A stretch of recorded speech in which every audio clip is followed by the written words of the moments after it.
6. Oh, 6 members present. Do I have a motion to approve the agenda? So moved. Are we going to die for lack of second? Second. Okay. All in favor, raise your right hand. What am I voting for? Approving the agenda. It's nothing too controversial yet. And Dennis.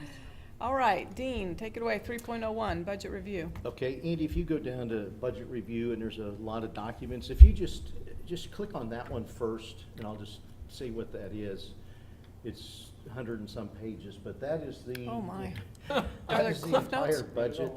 Oh, my. We're not going through the whole thing, but just so. There's a test at 6:59. Whew. I didn't know it was gonna take that long, I just would have said that, but, that is, all of the codes, the whole budget is that document there, and if you just scroll down, it has all of the codes, everything on there, so we'll hit the highlights of that.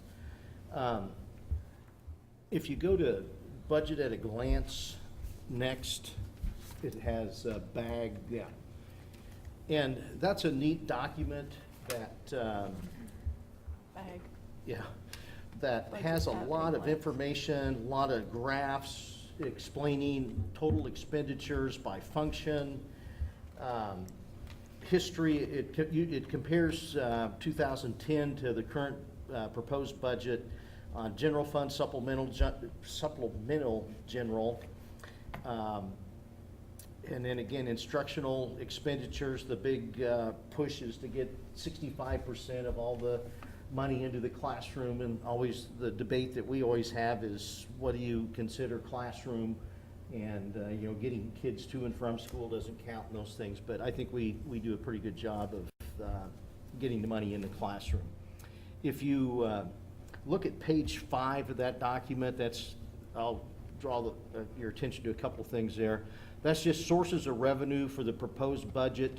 It has what is budgeted for 2012, 2013, and then what our cash reserves were on July 1st of 2012, and then estimated sources of revenue. State funds, local funds, interest, that is pretty much non-existent the last few years. That used to add up pretty nice.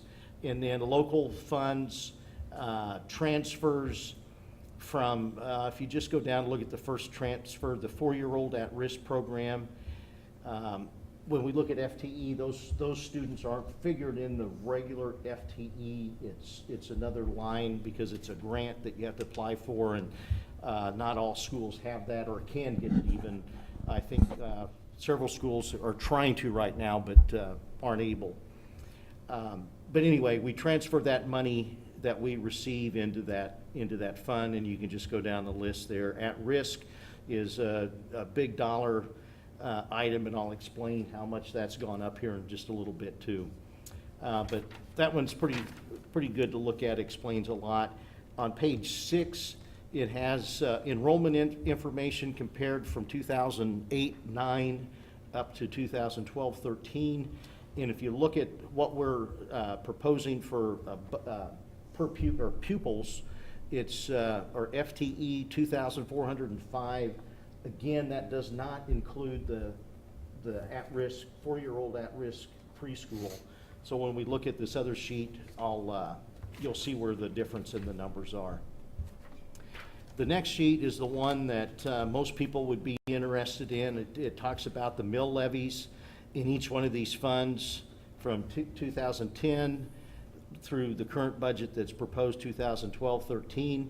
The general fund is 20 mills. That's statewide. Everybody pays that. That doesn't change unless the legislators make that change happen. Supplemental general, you can see we've gone down from 21.243 to 20.643, so a decrease of 0.6 mills there.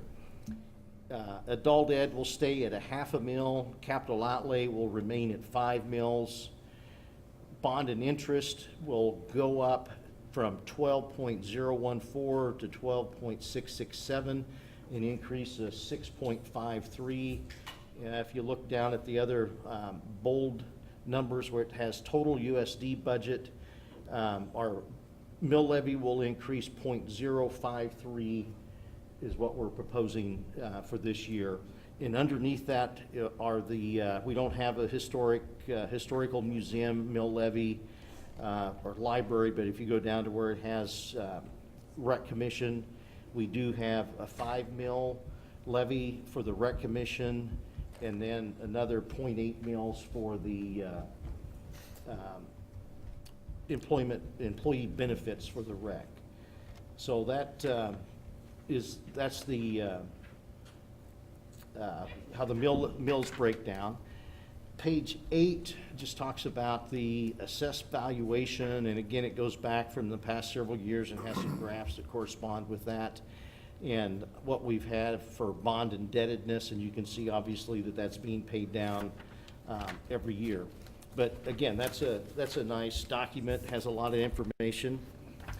And then another one, if you just pull up real quick, Andy, where it has Form 150. It is, this is the form that has all the formulas that we fill out, or punch the numbers in that generate all the numbers that we have. And it has how the formulas work, all those things. I'm not going to review each one, but if you want to, it's all on the public side. You're more than welcome to take a look at that. And now if you pull up the budget projection worksheet, all these numbers come from this Form 150. And I've mentioned the high density at-risk, or the at-risk students that qualify for free lunches. You can see the increase last year where we have 2011, 2012 audited numbers. We had 70.3 that we got paid for. This year, what we will see, or what we are projecting, is 106.7. So you see that big increase in there because of what the legislators did in changing that formula to where it's a linear scale and not just a cutoff at 40% and 50%. So we came out real well on that. Total FTE, you can see the 2,423 is what we publish. We always put a little bit larger numbers in the budget to keep from republishing. We want to make sure we get all the budget authority and not have to go back and republish all of these different budgets. But working budget, you can see we estimated 2,420, and you can just work your way down. High enrollment correlation weighting every year. That's depending on the number of students you have. Relatively the same the last several years, and again, we use what we comes out on the 150 when we put all the numbers in. Voc Ed, that's the money we get for our high school vocational classes. We get 0.5 funding for the number of hours those kids take those classes, and that equates to 44.8 is what we're using as a budget on what we're publishing is 44.9. So if you take, I should have said this earlier, if you take all those figures, the 106.6, and multiply that by the base state aid per pupil, which is $3,838, that would give you what each one of those funds generate. Bilingual, we have very few kids. That generates 2.2 FTE. High or at risk, these are just the number of students that qualify for free lunches, and the weighting on those is 0.456. So you take the number of students you have and multiply it by 0.456, and you come up with the weighted number, and then multiply it by the base state aid per pupil. At-risk non-proficient, those are the students that are not on free lunch and did not make proficiency. There's a formula again for that. You can see it's gradually gone down over the years, which is good. New facilities, I did put that in. We're not going to count on that in our budget until we have our audit, state auditor. I reported before, talking to Dale Dennis about using, or the modular counting as new facilities, those things. And it should, but until the auditor gives us the approval. I'm not gonna put it in the budget. Transportation, same thing. If you look at Form 150, there's a formula how that works, and we get paid for 102.4 students in transportation. Special ed is the one that's a little bit backwards to where they work in the number that is listed here, that we budgeted is 510, quite a bit higher than the 480.8 that in reality we probably will have in the district. But what they do is back into that number by coming up with the number of teachers, number of paras that we have. There's a formula you use to determine how much money we need to educate our special ed population. And then they just attach a FTE on that figure. So that's always inflated again, so we don't have to republish that. We don't know what that number is till the end of the year ever. It's one of the last things that happens. So it's usually close, but it's the same thing we've done for years. And then the new thing we have, the last one is the virtual school. And what I've done is just use 15 students. And then the way the formula works, it's actually a little bit over 1. You don't get other weightings on those students, transportation, those things, so they increase a little bit. We budgeted for 10. We've had inquiries, enrollments coming up this week, so we'll know. We could have 20, we could have 1, I don't know, but thought that would be a fairly good number to go by. Underneath there, then it has the Bay State aid per pupil history from 05-06. The high year was 08-09 when it was $4,400 per student. And then this year it did go up did go up to 3,838. So we're still well below what it was at one time, but getting closer. And then in the enrollment history breaks down where we are or where we were with enrollment, and then also has some of the numbers that are inflated, included new facilities waiting as this next 2 years, if we qualify for that, we'll have. The last part of that is the local option budget, how much that generates. And you can see that this year's local option budget will generate about $130,000 more than last year. And general fund will be approximately $386,000 higher than it was last year. $139,000 of that comes from the way when the legislators changed that risk formula, so that was good. And then they added the dollars to Bay State aid per pupil. Okay. So, Thank you, Dean. questions? What is the history of the percent of non-payment of taxes? I know that's a factor. Oh gosh, Terry, do you remember what? For budget purposes, we use 5%, but honestly, the calculation is less than 3. And I think it's gone down. Is that, am I remembering right? It's gone down. You'd think it'd be going up, but I don't think it is. I think it's going down. I think, So, yeah. But yeah, 5% is what we use, and Okay. reality's 3 or less, but. one of the commissioners said that they had taken a fairly hard stance on some Mhm. things, and that had seemed to have On helped local. some. I think it has. On local, they did. Local, yeah. All right, other questions for Dean? This is a action item in our regular meeting that Okay. we'll approve the budget at that time. All right. So do I hear a motion to adjourn? So moved. Second. A motion by David, seconded by Brandon. All in favor, raise your right hand. Passes 6-0. Oh, no, it didn't call the doesn't say regular 7 board o'clock. meeting. Yeah, depends. Military family. Yeah, military family. With 6 members present, 2.01, do I have a motion to approve the agenda? You have So to- moved. Second. Motion by David, second by Dennis to approve the agenda. All in favor, raise your right hand. Opposed, same sign. 6-0. Put that down for you.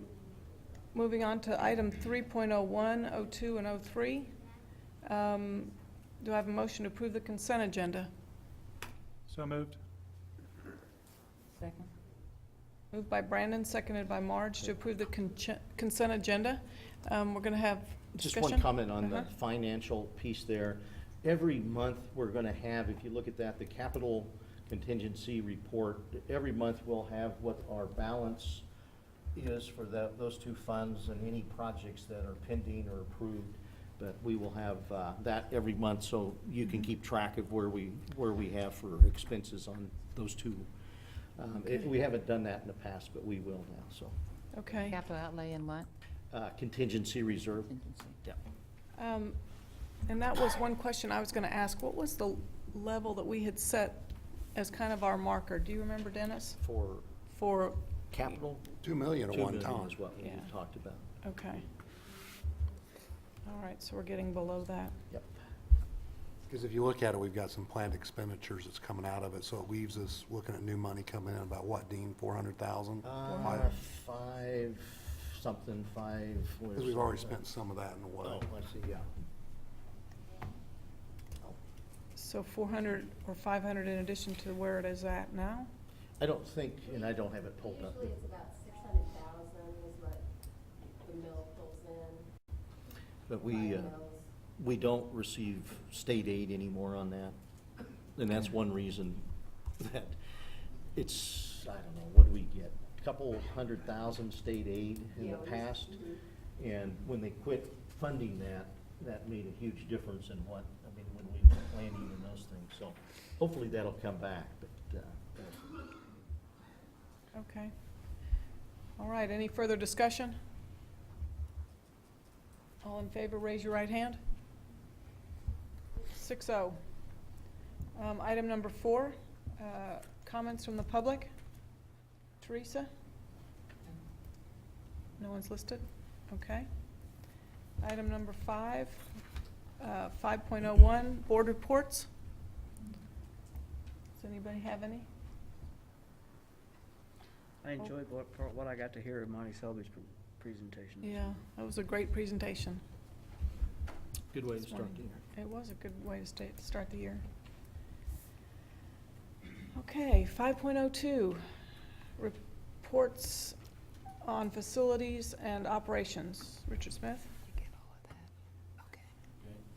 all of that? Okay. You'll have to. you'll have to come up Hopefully here they because, move the podium. You have to pull the podium over there to No. yeah, the side too. your first item of business as a Yeah. facility operator is to move the podium. Podium. Then we move you Redecorate, side. you know, rearrange the furniture. There you go. Oh, it slides. How cool. Rolls. Rolls. Yeah, sorry. That means you can push it around and walk and talk. Yeah. There you go. So if you get that agitated, we know what happened. Eugene Field project is moving along real well. Probably Wednesday, they'll fire it up and do the balancing on the air. All the duct work is, of course, complete in all the classrooms. Some of the duct work in the crawl space will be complete probably, it might have been this afternoon or tomorrow morning. The gymnasium, duct work, ventilation and air was installed Saturday. So it's done. Vents installed. The air conditioner, of course, has not been set. The air handler for the ventilation system has been set. They are in the process of programming it tomorrow, which will allow for the hookup to be on Wednesday. Of course, asbestos was completed before the guys got down in there. We're still waiting on Bartlett and West to get us a report of what is needed as far as drainage around the outside of the building. I'm meeting again with them tomorrow morning. And Heartland Alarms is making good progress inside the building. They have got a lot of the rough-in part of the work done and the conduits ran. They're going to start pulling wire tomorrow. Still waiting on state approval for the overall install. And once they get that done, then they'll set the panels and proceed with that. The roof is complete, and it looks real good. Of course, once the roof got completed, that allowed us to get a lot of the water damage that's been over the years torn out and recompleted, especially over the stage area and stuff like that, where the leaks were really bad. The modular is up and ready to go. We got the ramps in, the building's all been remodeled, repainted, new carpet, and it's ready to go. In fact, both of them. The kitchen got a new countertop and sink that was required for another hand washing area. And we got our electrical work done as far as for the labs. Still waiting on the transformer to be set for the full unit. We got temporary electricity installed today, so all the power is there. But the transformer has not been set, and it won't be until the end of August to first part of September. Any questions on Eugene? Okay. The rest of the schools have been pretty good, top to bottom clean. They're ready to go. And we had a little mishap at Lincoln when we was doing that insulation work out there.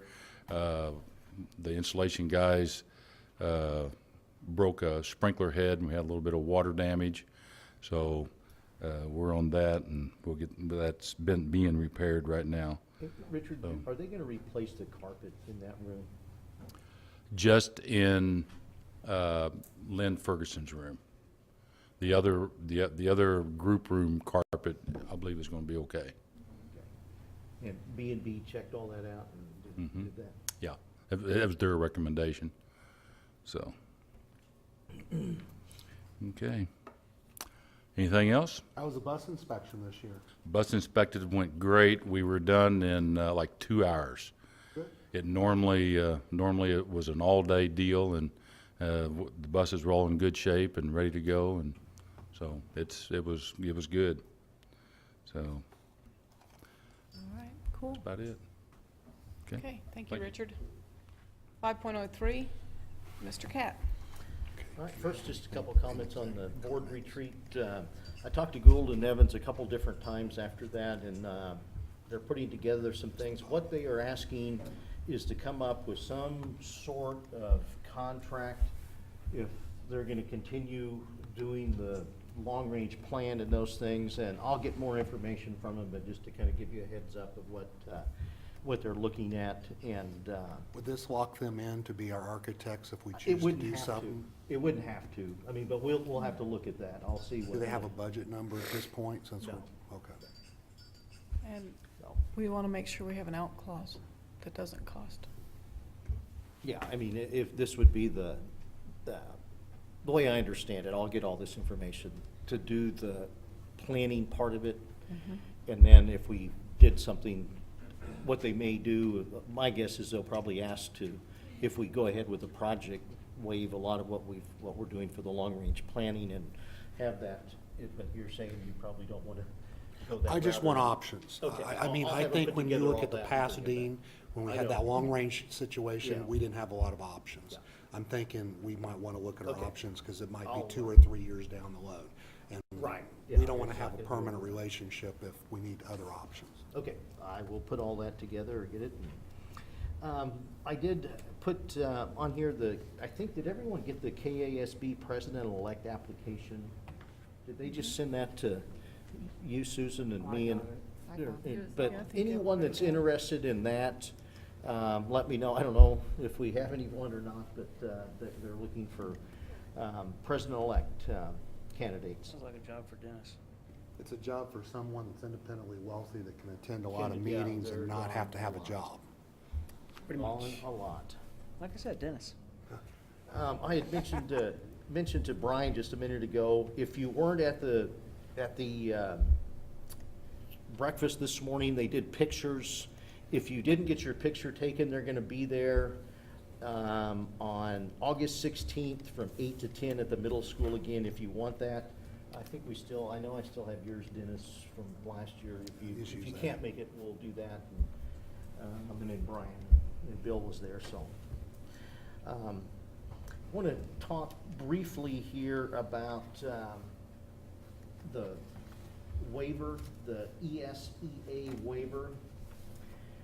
There's been several webinars. Gosh, the first one was absolutely awful. You couldn't understand or hear anything they said. Everyone had their mics on and those things. But what they did send out then were these talking points of how things are going to look starting this year and then into the future until the federal government reauthorized the Elementary and Secondary Education Act. It doesn't eliminate anything with accountability and getting students to grow. What the big difference is, the measures that you use are going to be meaningful and they're going to be based on a growth model that we've been asking for several years. So we did get past that and going to start using that. It's not going to be one measure that they look at state assessments, and if you didn't make, well, next year we should have been 100%. Every school should have been at 100%. There's going to be several different measures they use, and they're unique to your school. You're not comparing Ottawa to any other school or vice versa. There won't be subgroups of 30 kids, whether we're looking at minority populations, ESL, special ed, anything like that. Everyone's figured in the same group, which I think it should have been before. So that's going to be nice. I said it will start this year. The system is going to be determined on 6 measures that they'll look at annually. And again, this is based on math and reading. And the new acronym is going to be AMO, which is Annual Measurable Objectives. And 4 of those are related to performance on the state assessment, and then the other 2 are participation. What they look at for performance is student achievement, just in general, student growth, decreasing the achievement gap, and reducing the percent of non-proficient students. What they have 2 different groups. I think I talked a little bit about this before. Priority schools and focus schools. We will have one focus school, which is Eugene Field, and the way they figured that, they took the lowest 30% of the students in each Title I school across the state, and compared that to the top 30% of the students in the state. And the schools that had the biggest gap between those 2, I'm trying to think of the number. I have it here. Let me look it up. There's 33 priority schools. Those are the lowest 5% performing schools, and in the focus schools, there's 66 total schools, and that's one that we're in. What they'll do is come in kind of like they did with KLN. KLN acronym is still there. It's changed some. Start with a needs assessment. I think it's going to be really good to come in, and then they actually provide some financial resources and training, whatever it takes. So that's what we'll be doing at Eugene Field for for their improvement plan. Last year, the middle school and Eugene were both on,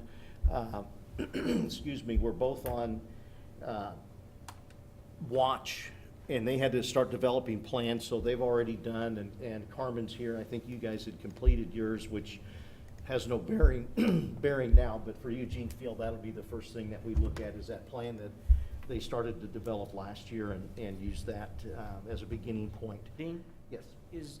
do Eugene Field the only Title I school we have in the district, or are we a district? All the elementary schools. All the elementary Yeah. titles? Yeah.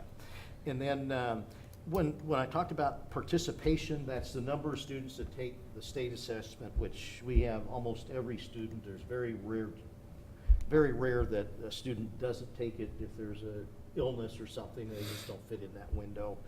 And then graduation rate, and Ryan, I mentioned this morning to the teachers, will be, if you look at the true rate there, we have some students that are in special ed that'll continue their education with us.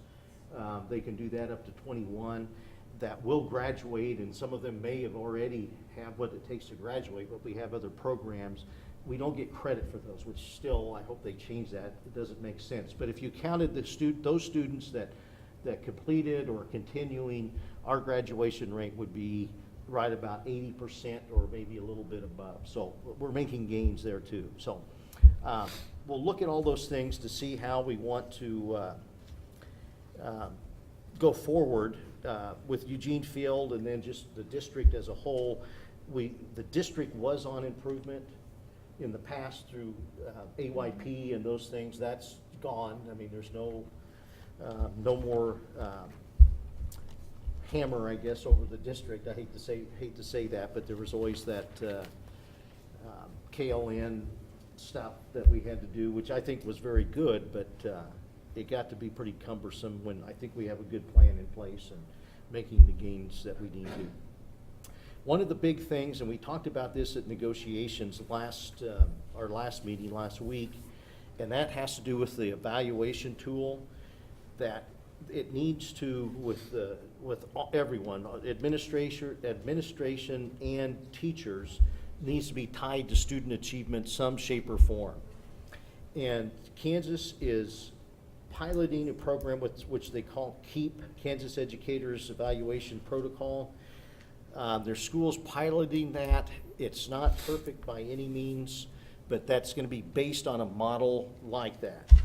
So what we talked about at our negotiation session was having our group get back together and look to see what we have, look and see what KEEP has, and try to glean that and see if we could get the state to approve a hybrid of those. But the big question mark is, how do you tie student achievement into that document? And that's still what they're struggling with. So in the next 3 years, that's their goal is to have that all worked out. And then adopting the Common Core, I think we are ahead of the game there. The teachers this summer did an awful lot at the middle school, high school. We did summer academies at all levels, elementary even. A lot of discussion on Common Core and developing their curriculum that will be in line with Common Core standards. And again, that goes back to making kids career and job ready. So I think we're headed in the right direction, but that's a summary of what the waiver means. There'll be a lot more information come out in the near future, and we'll continue to discuss that. One thing we did, there's a letter drafted that we'll send out with the kids on Friday at Eugene Field, talking about that a little bit, explaining to parents what that means to be a focus school. But, again, I think it's gonna help us out there quite a bit. Let's see. On, I believe it's on there, the class numbers that we have, and enrollment numbers, I mean, they vary so much day to day, but if you pull that up, Andy, I'll review that just real quick. Which one? That one? Where it has That that one. copy of enrollment. These numbers were as of this afternoon, but I know they don't include some people that came in and enrolled. I don't know what grades. How many did you have today? Three more that came in today. Most of the secretaries have called families that were on the list last year, and if they can't get them, you hate to take them out, but usually they take them out and they may show up if they have a different phone number, moved, whatever. The elementary numbers, you can look at how many per grade. Kindergarten at 21, 22 across the board, one class with 20. We projected, I think, 184, so we're about 7 higher than what we projected in kindergarten. And then first grade, that was the big kindergarten class, 230. Last year, if you look at you can't see, it's not blue on yours, but where it has FTE off to the right side, the column that starts with 59, those are the numbers that each one of those classes had, how many kindergartners, the 230 last year, how many on September 20th that we had. So if you look at those, there are 230 kindergartners, and then you look at this year, right next to it, that's still in the column, we still have 230 first graders. They're not all the same kids, but still 230 there. That's what we think. And you can go down the list. The next one, the first grade, there was 186 last year on September 20th, and then we've had 181 enrolled. You can just compare down there. Right now, and this is without, by the time we have everyone enrolled, we enroll Sacred Heart and some of the other private school students into special ed, and they count into these numbers as well. So we're not comparing apples to apples yet till we get all that stuff done. This will change quite a bit, but this is kind of where we are. Eugene Field, 314, but that includes the 36 4-year-old at-risk preschool students that go Monday through Friday for a couple hours in the morning and a couple in the afternoon. Garfield, 385, and then Lincoln, 514. The middle school numbers are pretty close here, I believe. Margaret has called and done quite a bit of work, and you can see 255 last year, and they have 283 this year. That's 28 student increase from last year. The high school numbers, I don't know. Future Visions, where it has non-graded at the top 55, I met with them, and they're thinking it's going to be in the same ballpark, but again, those students have to show up certain days, 1 day or 2 days before and after. That's a little different what we do in a regular school setting, so that's still up in the air. And then the other numbers, until they get everything counted and have enrollment, they had new student enrollment today. Those aren't real accurate, I know, but that's a start.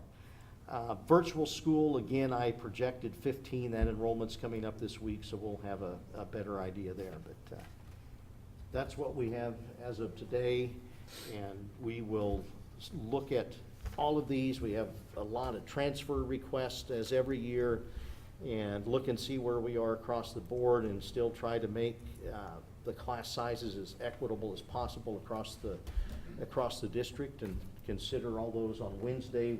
We're hoping to have as much enrollment information as we can, and then take a look at that and make those decisions on Wednesday. So that's the enrollment piece. Okay. Thank you. Any questions for Dean? All right, moving on to section 6. We have Dr. Kraus going to give us the Cliff Noted versions. This is the Cliff Notes, yes. Okay, the policies that I'm going to tell you about and ask that you consider for adoption are samples that KASB sends out every year, so these are their recommendations. Most of the changes are fairly small and insignificant, and I'll just try to highlight those for you. The first policy is GAOA, Drug-Free Workplace. And if you go to the second page of that one, if you look on the second line, where it says at the end of line 2, Drug-Free Workplace Act of 1988, that's where the only change in this particular policy went. They removed 34 CFR Part 85, subpart F, and that simply makes the description of where that regulation comes from accurate. And then if you go to page 3, Andy, that same 3 lines from the bottom says Drug-Free Workplace Act of 1988. It has simply taken off the other part of that citation. So that's the only change on this policy. GA, or any questions on that? GA, or what is the next one? GAOB, I believe, Yeah. is what we're looking at. Before you continue, I was assuming since he was going to be making a report, we're just going to all take them in their totality instead of individually. Is that all right with everyone? We'll I vote mean, on it We last won't time. vote on them until next time, Right, and but then we will. there's a couple that are recommended for approval, but aren't they? Not That we've tonight. seen before? Okay. Yeah, no, we All haven't right. seen these, so, Just seems like last year when we saw yeah, I them. know. All right, the next one is GAOB, the drug-free schools policy. There was a little bit of expansion on this. Basically, what they did in the old policy, it says employees shall not unlawfully manufacture, distribute, dispense, possess, etc., illicit drugs, controlled substances, or alcoholic beverages. And what they did was took out the reference to, or they added an additional reference to lawfully possessing, because adults could lawfully possess alcoholic beverages at school. There's no legal reason why an adult can't have alcohol, except that this now adds it to say that it can't be lawfully possessed, either on school property. And then they put in the two words, on or while utilizing school property. The on refers to if it's in a school vehicle. So it covers, it prohibits those substances lawfully by adults on school property or in school vehicles. And that's the essence of the change on GAOB. Questions on that one? Now, we don't use anything in the cooking classes for cooking purposes, right? They're not doing flambe. Just ask.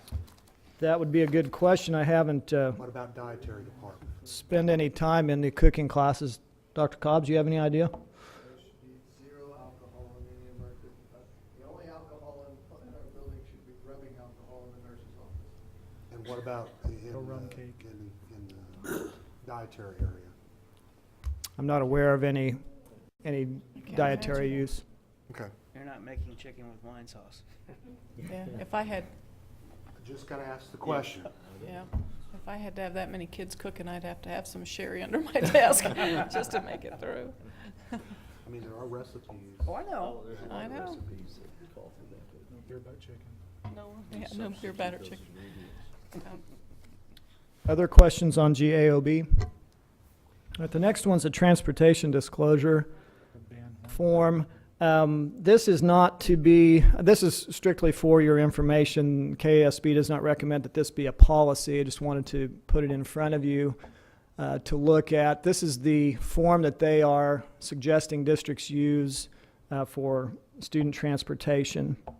And if they lie on it, then what? That's what I wondered after reading it. Because ours has a policy that goes along with it that says if you lie on your application, then you're discharged, you know, and not eligible for hire. So I didn't know if that corresponded with anything. Well, it says in here, I attest that my above responses are truthful and accurate, and that any disclosures given Yeah. affect the district's ability to allow me to transport students. So I think it's covered, it's just worded differently. Okay, well, I think if they Doesn't say you're falsify their form, we could let them go for cause. okay, as long as you're covered somewhere, because we have a lot of people attesting, and we still have some that don't quite meet the test.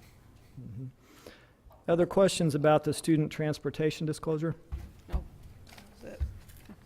Okay, let's look at IIBGA. It's the Children's Internet Protection Act. We already have a Children's Internet Protection Act. This does not change any of our existing policy. It does, however, add and expand to that. On page 1 of it, can you scroll down just a half an inch here, Andy? Or I guess go to the top of the page if you would. Where it's about 5 lines down, where it starts with such plan shall include. That entire section is new, as are the following 2 paragraphs. The one that starts with for the purposes of this policy. And Andy, if you'd scroll down a little. And also the paragraph that starts, this plan shall be on file. I'm sorry, that paragraph is the same. The one that starts with, "For the purposes of this policy," that's new. The one that starts with, "This plan shall be on file with the board clerk," is exactly the same as what we currently have. On the next page, where it talks about goals, they have expanded that somewhat. The first, 2/3 of each of those bulleted items is what we already have, and then they gave further descriptive material behind that. The paragraph that starts "access to inappropriate material," that paragraph is new, as is the one that starts "subject to administrative approval." And then the next page, the next page and a half is all entirely new material as well. So they didn't change anything on the current one, but they did add a significant amount of material to that. And any questions at this point? I know you haven't probably had time to compare those side to side. I know it's for 18 and under, but should we just use all students? Because you could be a senior in high school and still be a student. And 18 is I know is the SIPA law. Mm-hmm. That's just a question. I mean, you could be 18 your whole senior year, so how would that fall under?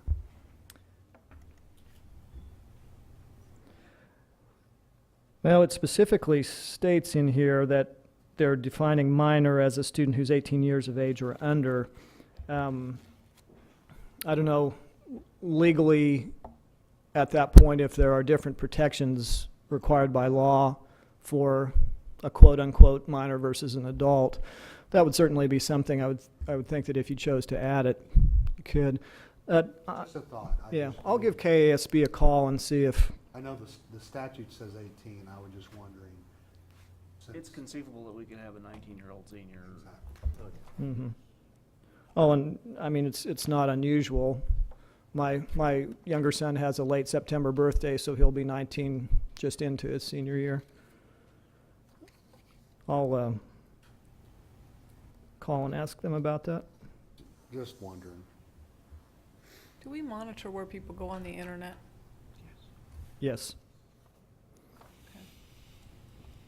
As of productivity? Andy knows everything, Susan. He knows everywhere everybody's been. Don't you That's get right. notified, or someone gets notified on sites that? There's There's a log. every night there's a report that's sent out that kind of highlights some of the danger something, sites so.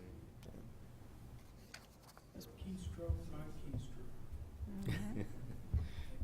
and one that I think is kind of useful is if it'll even show you if somebody's been doing search for suicide.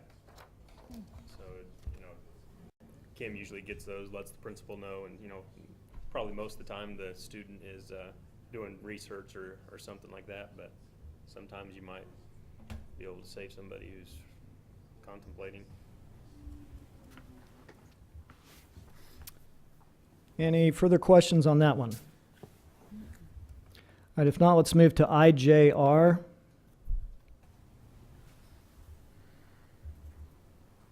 It's like mind who developed all this. This is evaluation of instructional program.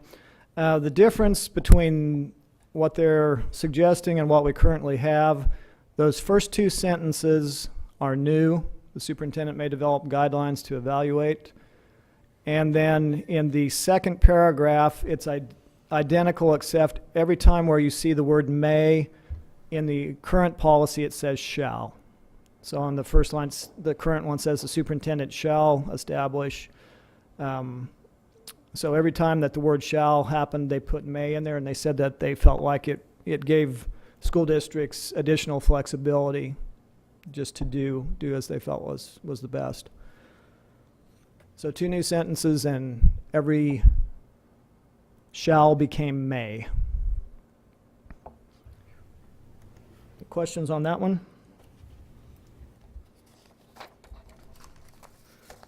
All right, let's look at JBE.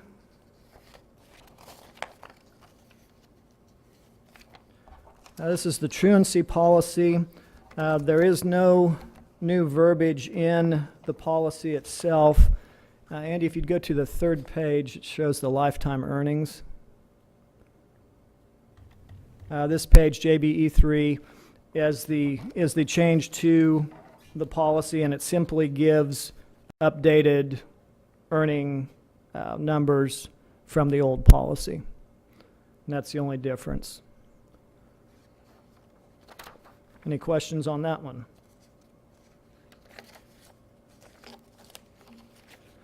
Okay, and then next would be JDDA, drug-free schools. Again, here, they just adjusted the wording of this policy to make it match the Drug-Free School Act.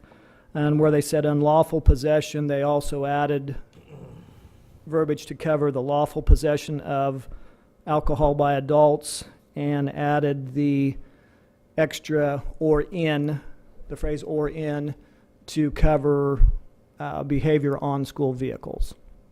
And other than that, it's exactly the same as what was there before. Do we have local sanctions? It says insert local sanctions here on that policy.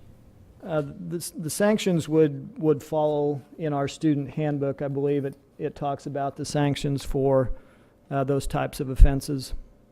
Is that correct, Dr. Cobbs? Yes.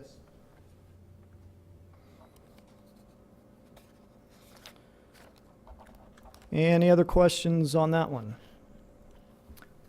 All right, KGA, use of district personal property and equipment. This is probably the one that has the most new material in it.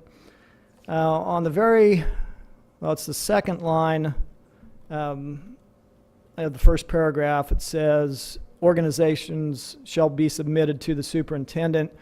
Our policy right now says building principal, and I don't know the history of why ours says building principal instead of superintendent. If you wish to keep it that way, it certainly would not be a, whether you wanted to change that to superintendent or leave it as building principal would be an item for you to discuss.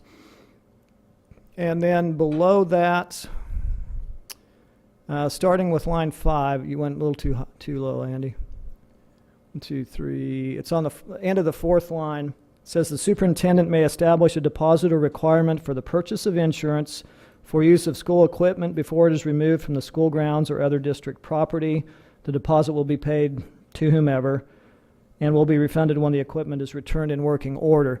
The reason that KASB put this in there, apparently there have been some issues across the state with patrons borrowing / renting district equipment, whether it be risers or who knows what, and then they get damaged while they're in the possession of that person.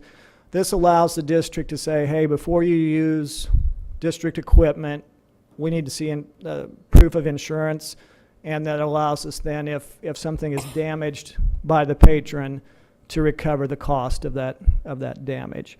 So that would be new. And then the paragraph there toward the middle of the page, it starts with lost, stolen, or damaged property or equipment. That would all be new verbiage as well. And that's the end of the policy. So that's new. If you would scroll to the next page, What Andy. are we renting out? Or what are we lending out? Well, and that's it. I don't know historically if this district has rented out equipment, loaned out equipment. Dr. Cobbs, have we been renting or loaning equipment out that you know of? To be honest with you, there have been times when district personnel have utilized equipment, whether it be tables or chairs. I can think of instances in both of those situations when we've seen people come to the high school and get that. But as far as vehicles, that has been something we've been called, I think, every year since I've been, and that's just been no. There's no, and I don't know, I can't think of any time recently that we've allowed people to even borrow tables and chairs. Really, probably maybe since Richard has been here, I don't know if we've what. Have we had anybody do that since you were here? On occasion, Just once in a while. not- I've seen some of the churches use choir risers for Christmas programs and things like that. I guess the way I would look at it is if you feel it potentially could be an issue, it might not hurt to have it in your policy. if it hasn't been an issue and you don't foresee any problem, you know, it may be unnecessary for us, but, To me, it'd just be liability, so if something happens while they're renting, it's not our liability. If they failed to set up the risers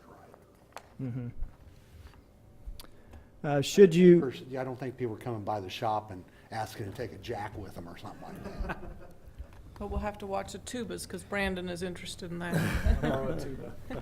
Oh, okay. Did you play tuba? Used to. on that same policy, should you decide that you might want to adopt that wording, they also give a sample policy that you could use as an agreement with whatever patron wanted to borrow something, borrow or rent. Does that include facilities, or is that a whole different thing? The facilities is already addressed in the part of the policy that we already have. And KASB didn't have a different recommendation on that. So the facilities, I think, were covered in terms of having an existing policy. Is that what you meant? Basically. Okay. Other questions on that one? And finally, policy LDD.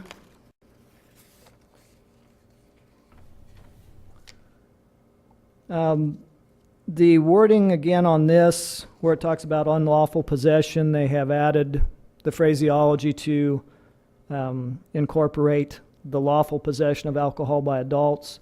And again, the use of vehicles or alcohol in a school vehicle. And then the other change was the third line from the bottom. The last word says periodically. In the old policy, it says at least every other year, and KASB is recommending that we change that to periodically, again, just for the purposes of flexibility for the district. Susan, Brandon, I want to ask a question of you. Illicit, does that mean marijuana, meth, or is that prescription drugs from parents' cabinets? It doesn't take into account the prescription drugs. Illicit is no legal purpose. Right. What, so if we're really looking at distribution of Exactly. drugs, one of the highest issues in America is the use of legally obtained prescription drugs that are being sold as prescription drugs. Right. Does illicit Well- cover it, or should we add a different word? And I'd yield to the attorney and the, I've just been dealing with this at my work for violations of drug policies, and one of them is prescription drugs. If it's not prescribed to you, or you're not taking it as prescribed, it's still unlawful. It's still the unlawful possession and use. but it So- says illicit drugs. Does But- illicit, does that mean does that overrule? Because like oxycodone, hydrocodone. Dilaudid. I believe Good in, one. and correct me if I'm wrong, Ryan, but I think our school policies say that prescription drugs, even if they come in a bottle that is not, if they're not in the bottle with your prescription, A, those are supposed to be kept in the nurse's office, and B, you know, if they're distributed to someone else, then it becomes an illegal drug.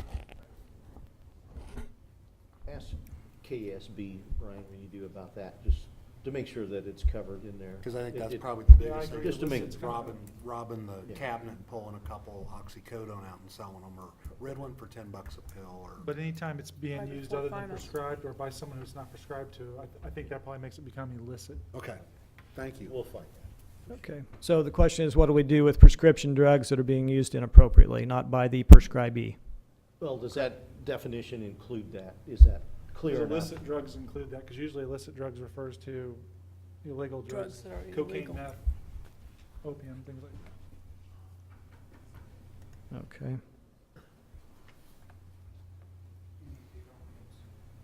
So- All right, I'll check on those two things. Issue whether illicit drugs are covered, and what was the other one I wrote down? Whether 18-year-olds, how we deal with them in terms of seniors. Is there anything else that you would like me to investigate before you take your final action? All right, thank you. Okay. Thank you, sir. Moving on to section 7.01. The next item of business is to approve the 2012-2013 budget. So moved. Moved by, who moved? Okay. Brian, Second. seconded by David. Now, is time for discussion? Okay, questions? All right, Just recommend you approve the proposed budget with the .053 mil increase. okay. All right. So all in favor, raise your right hand. 2, 3, 6-0. Moving on to 7.02. Approve the preliminary refinancing analysis.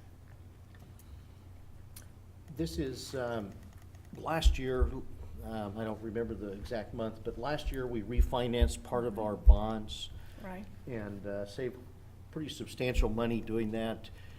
What we would like to do is give Piper Jeffrey permission to pursue that and do the legwork and then bring that back in probably September, October, just depends when they get everything together for official approval. But I'd like a motion and approve us to give Piper Jeffrey the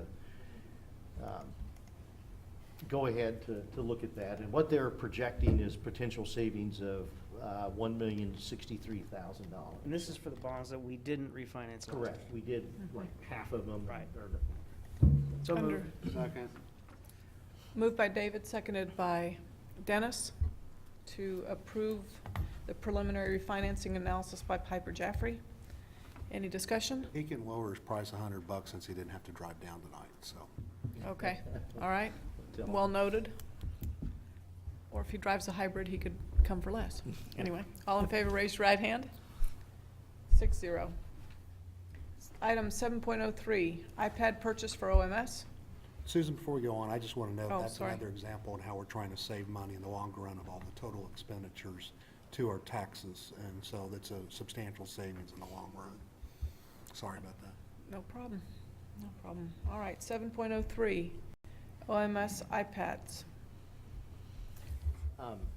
Before you discuss that, Andy, you made, or we made about $10,000 off the computer sales we had on Purple Wave, so that was pretty good, I thought, for all of our stuff that, For the pallets of junk? yeah, so, Typically, we give away or sits in the warehouse until we can get somebody to take it away for us. you know, Got a little under $10,000. so it was a good sale. One guy is coming, he called me today, once they pay, they make arrangements to come pick their stuff up, but he's driving from Florida to pick up 2 pallets of computers. Hmm, So okay. 17-hour drive, he was gonna let me know he'd be here Wednesday morning. What's he gonna What are use they all that stuff doing for? with that?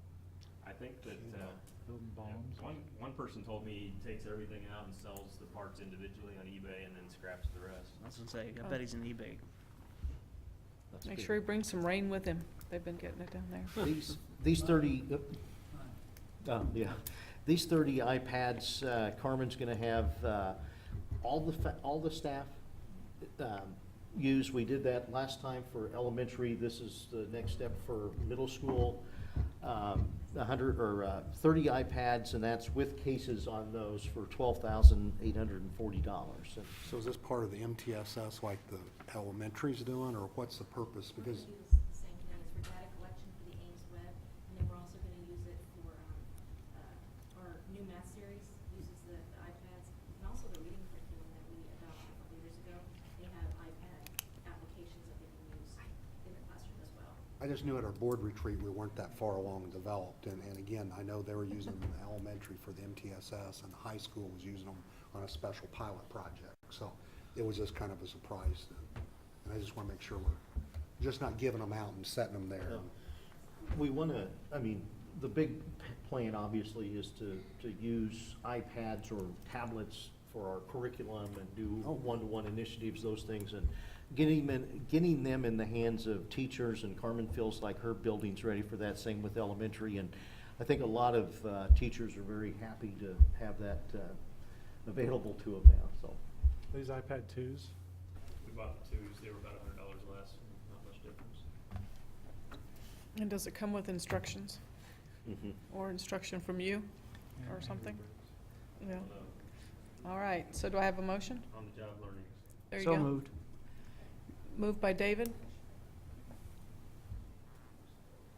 Second. Second by Brandon. Any discussion? Okay, all in favor, raise your right hand. 6-0. OHS iPads. These are going to be used for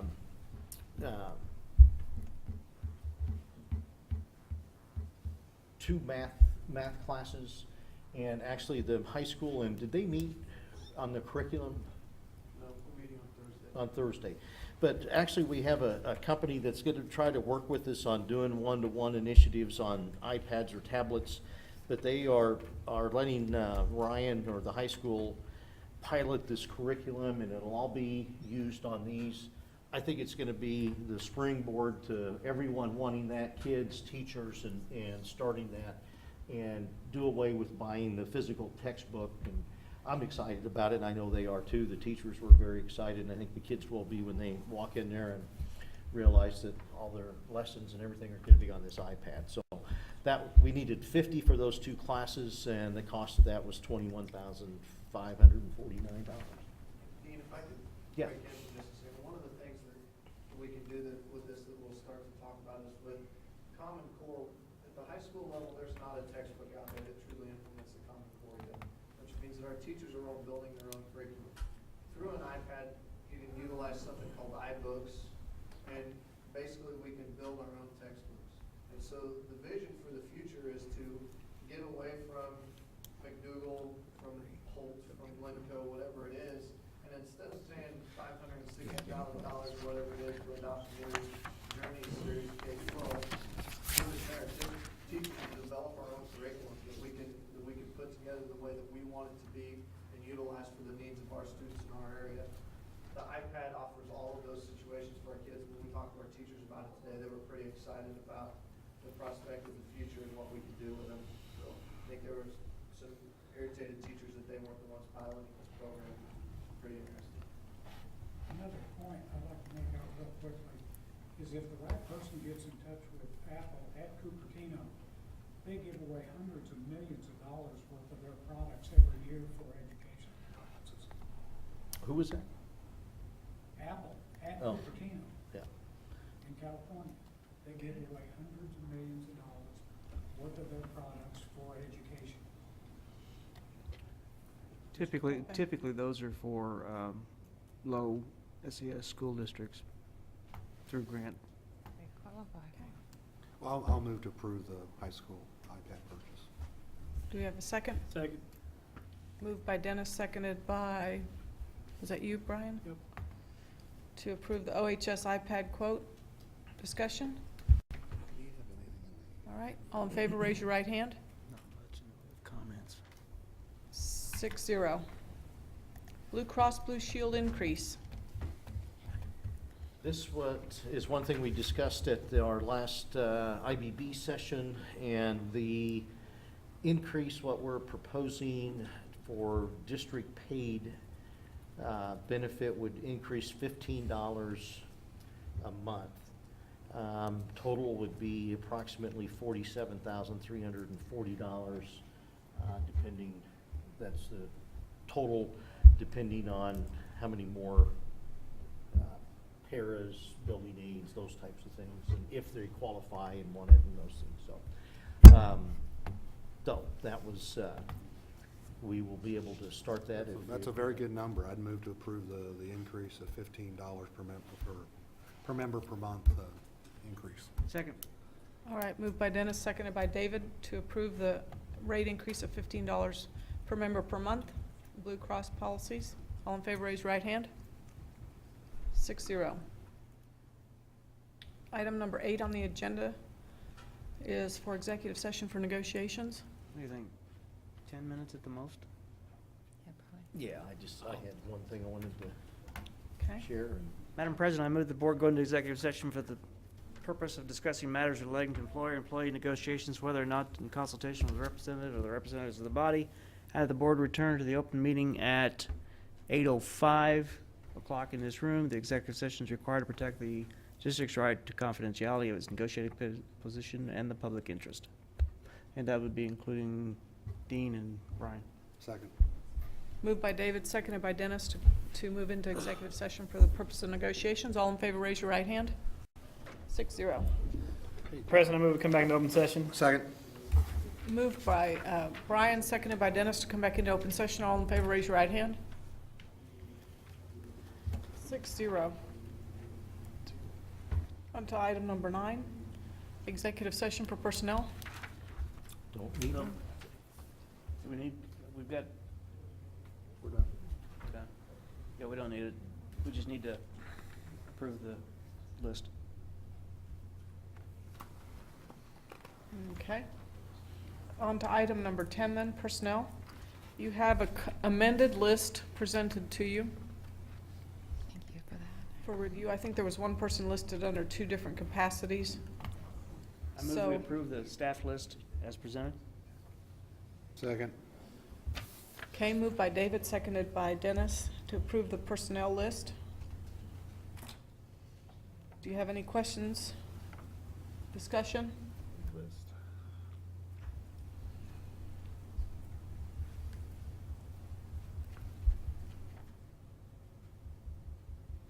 Okay, all in favor, raise your right hand. Opposed, same sign. 6-0. Okay. Item number 11, announcements. Wednesday at 11:30 is the Chamber New Teacher Luncheon at Garfield Elementary. Who is going to be able to attend that? I should be there. I think I signed up. I think I will be. Let me check. I'm probably signed up twice, In the hospital too. No, that could be. so, yeah. Okay. Yeah, so I All might, right, let me I might be make a sure. freebie I'll check for you. tomorrow, Brandon. I needed to turn people in last Friday, and I think I got everyone that, and I'll check with Bill there too. 11:30, is that? Yes.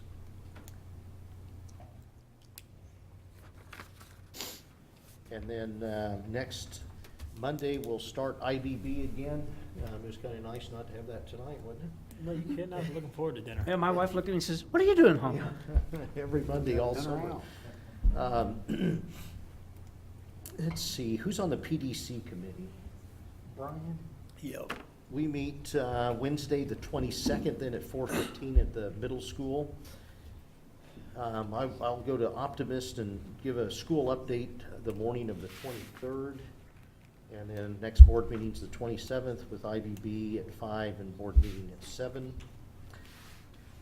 County superintendents will be meeting here on the 28th in the morning. And that is pretty much it. I guess we have the Sunday, September 9th, the Teacher of the Year banquet in Topeka. That will have 2 teachers. Gosh, I'm drawing a blank. Stella from the high school and Dana Bridges from Lincoln. So they'll both be honored there on the 9th. I'll attend, and if any of you want to, let me know. But, What day of the week is that? it's a Sunday. Monday. At lunch or night? Mhm. Oh, Lunch. Chiefs game, home opener. I have a prior engagement.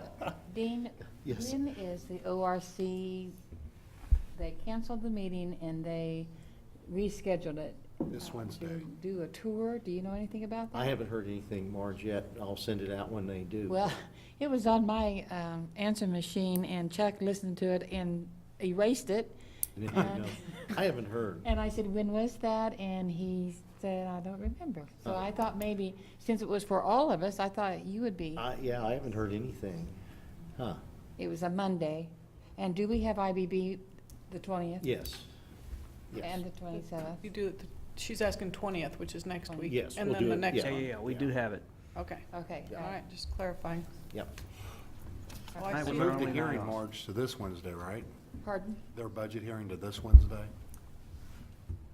Because Maybe it was. See, I don't know. And I thought I'd just find out tonight instead of call them, but. on COFO, I thought they said they didn't But have they, enough you at know their how we first. usually did a tour of their facilities? Yeah. This board did that? Mhm. And I thought that's what they were trying to do, but maybe not. I don't know. All right. Do I have a motion, we adjourn? So moved. Second. Don't be too anxious now. All right. All in favor, raise your right hand. It's up. 6-0. Good stuff. Good job, everyone.